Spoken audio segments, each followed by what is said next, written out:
Hi, today I'm for the MOTOROLA Moto E6S and I'll show you how to install iPhone keyboard on this device. So first we should open the Play Store application, and after that in the search bar we should enter green Apple keyboard.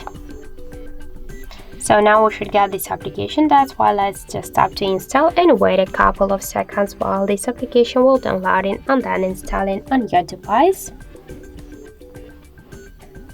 So after that we should just click to open the app, tap to enable in settings, and near green Apple keyboard click on the swatcher, then tap twice to OK and go back.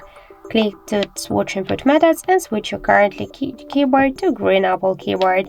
So now we can see that the process is finished, so let's use the search to see the new look of the keyboard, and we can see that this keyboard is so close to the iPhone 1 as all of these emojis. So that's it, thank you for watching, and if you find this video helpful, don't forget to leave a like, comment and to subscribe our channel.